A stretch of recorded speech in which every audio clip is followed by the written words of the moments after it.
Hey everybody, we're playing Civ 5 today. We're picking Ghengis Khan. I love Civ 5, I love Ghengis Khan. These guys ride around on horses and they burn and pillage everything in sight. And that's exactly how we're going to roll today. We're setting the map to 8-player Pangea, mainly because we want this to be a shorter game, and also because I want to highlight the unique units which are land-based and are super fun to play. The difficulty is set to Deity, but don't let that phase you. Our Mongolian horde is going to beat this map, no problem. After you master this, if you're interested in a much longer, more difficult, and more complex game of Civ 5, I'd highly recommend choosing continents as the map type and choosing the maximum number of players. So everybody likes to play the game a little bit differently. My playstyle is always Warmonger. I only play domination victories. I absolutely love the honor tree, and I pick it 100% of the time. It's definitely the most warmongerish, and I think it's the most fun to play. I don't use cheats or exploits. Some people like to use them, but I personally just get no satisfaction in playing if those are being used. Same with loading, saving the game. I like to play Iron Man. If you make a mistake, I like to pay for it, no takebacks. I almost never build settlers or workers. I just love conquering and enslaving out of my capital city. I'm not big on religion or ideologies. If I have faith, I pick God King, and that's about it. This game won't be long enough to see ideologies, but in longer games, I just pick the one that doesn't kill my happiness. So I broke down the game into basically 5 phases, and we'll just go through them one by one as they come up. Phase 1, your main objectives are to steal workers and build early buildings. On this map, I actually didn't build the capital on the starting square. I moved the settler to a hill 1 tile over, and that's because hills you have more production and they give a defense bonus. So usually I find it worthwhile if it's only 1 turn. The first thing I usually build is 1 or 2 scouts, and then the scout and the warrior go looking for workers while I build the early buildings. You want to get your monument and granary done in this phase. So I've skipped ahead a few turns to where we find the enemy workers. The goal is to capture a few workers without getting your units killed. So in this game I actually catch the workers moving between cities, but in most games you'll have to go into enemy territory. Just remember to always use the terrain to your advantage. You shouldn't need to take more than 2 hits if you just wait for the right opportunity. Here you can see that the river is blocking the enemy warrior from recapturing the worker. And then it's just a game of cat and mouse to slowly move your workers back to your land. If you get trapped, or if getting back alive doesn't seem feasible, you can try to hide and stall for 10 turns and then make peace with the enemy civilization that's in your way. If you're finding it really difficult to steal an enemy worker from a civilization, you'll have to steal it from a city-state instead. They usually appear around turn 17, so if you haven't stolen a worker by then, head on over to a city-state and take a slave. So finish your monument and granary, start developing your land with your workers, and that wraps up phase 1. Now I'm going to skip ahead to turn 25, which is about where phase 2 starts. In this phase, trading is very important. You want to make peace, if you haven't already, with any civilizations that you stole workers from. Build caravans and trade with them for gold and science. After caravans, build a library, and if your city's on a river, you also want to build a watermill. You want to explore the more distant areas of the map in this phase and meet as many civilizations as possible to increase your trading options. Getting gold and horses are your big goal in this phase. On this map, I end up getting a lot of horses, but I still trade for more later on. If you don't get any horses in your own territory, it's not a big deal. You just trade for them from other civilizations for gold or with your other resources like iron or luxuries. You want to try to get about 6 horses to start with, 4 at a bare minimum. And then you start building your army in this phase.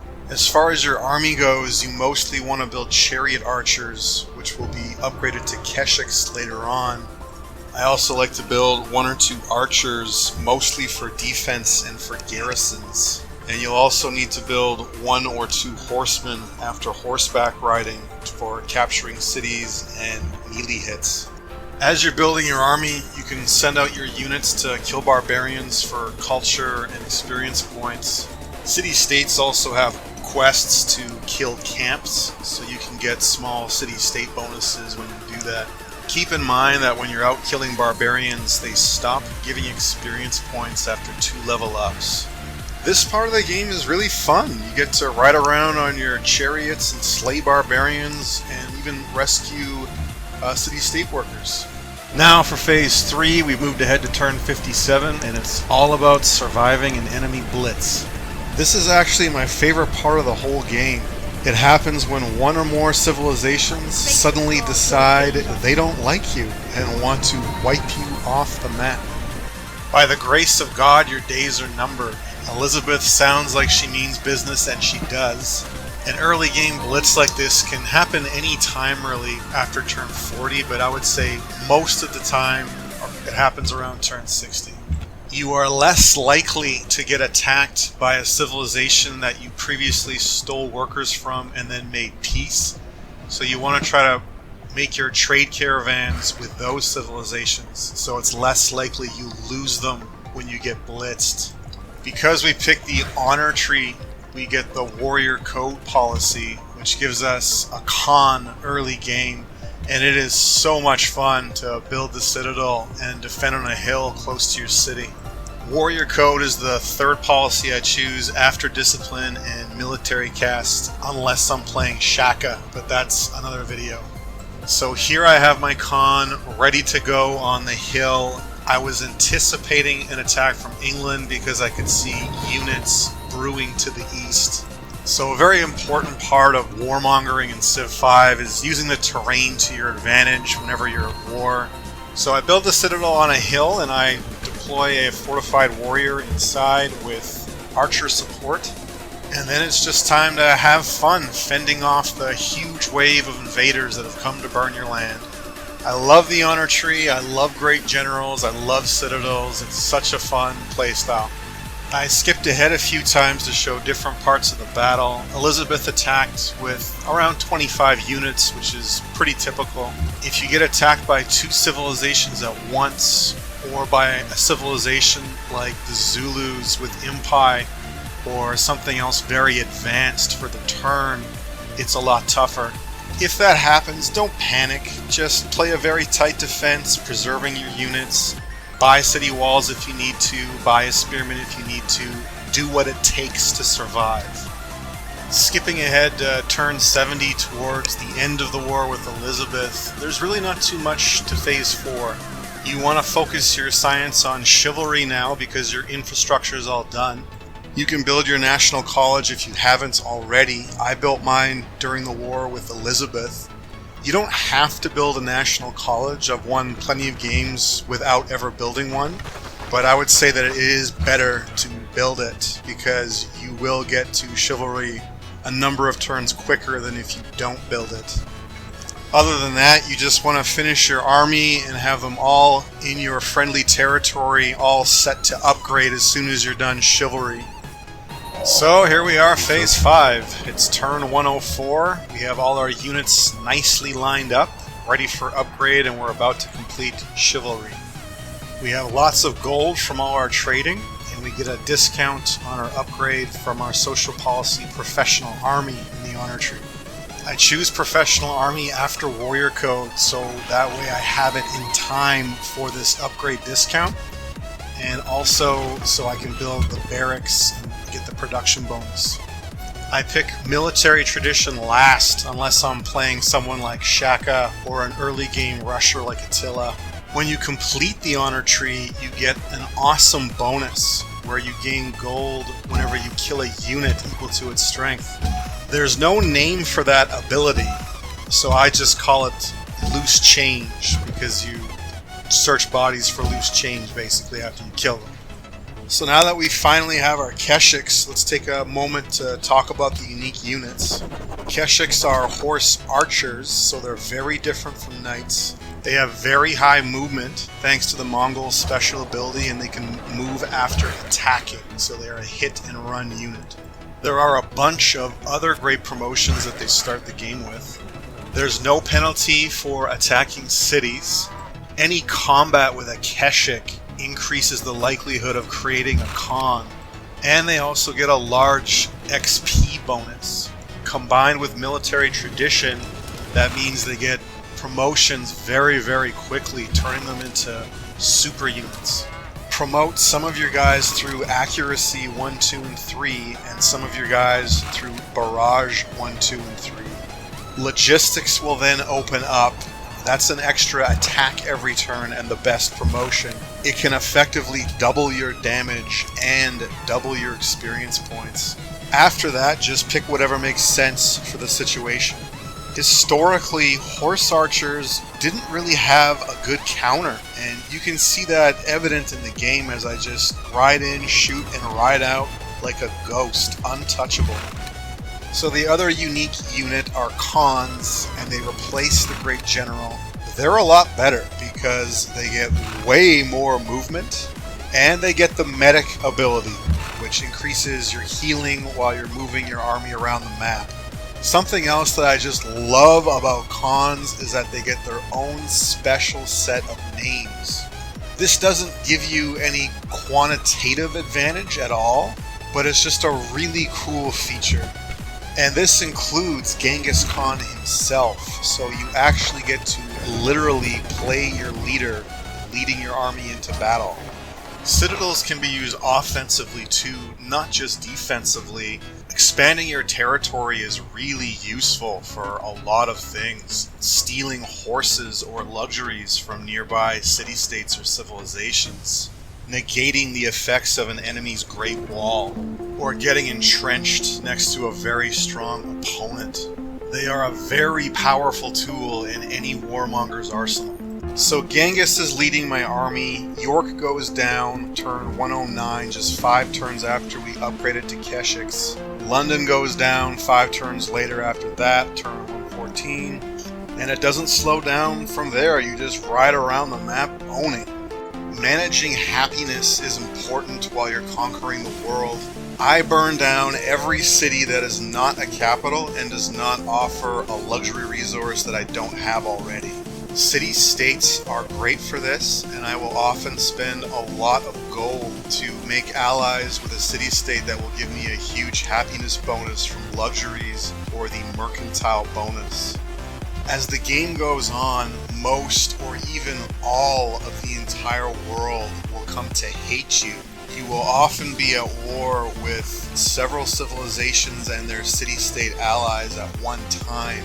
You will lose all of your trading partners, and your gold per turn can be a huge negative number.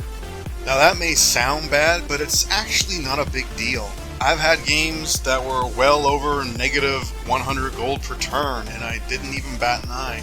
The loose change policy from the honor tree, as well as plundering enemy cities that you capture, raiding enemy caravans and cargo ships, pillaging enemy tiles, and selling buildings as you're raising them is ample gold. Like you will be swimming in the spoils of war. Social policies after the honor tree aren't very interesting to this strategy. This is all about the honor tree. I usually pick commerce for land-heavy maps and exploration for water-heavy maps. The other trees just aren't my style. As for building roads, it's actually not that important to connect your capital to the rest of the world. In shorter games like this one, I make it a low priority, or I even just don't bother at all. In larger, longer games, they become much more useful and I do build them. After you take your first capital, your population can support a bigger army. From that point on, I never really stop building units. Your units kill other units for loose change, you plunder cities, your population goes up supporting a bigger army, you build more units, and it goes on and on and on into a giant snowball. It's okay if you lose a few units, you'll still win the game, but try not to lose too many, especially early on.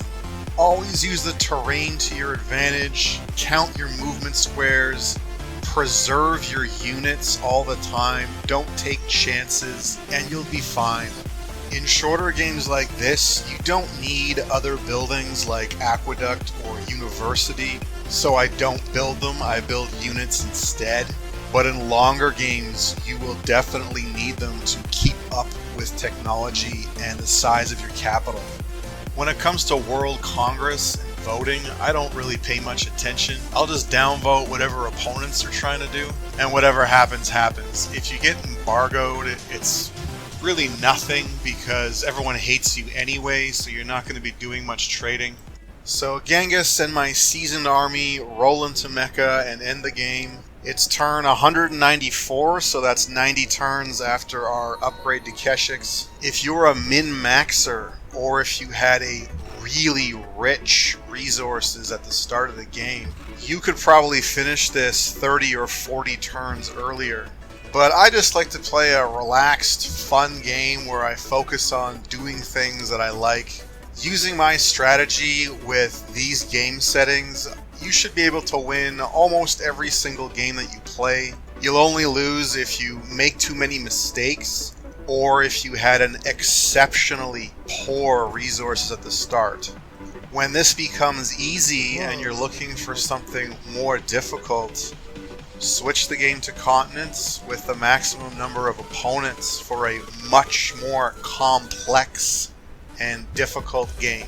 So I hope you have fun raiding the world as Mongolia, and thanks for watching.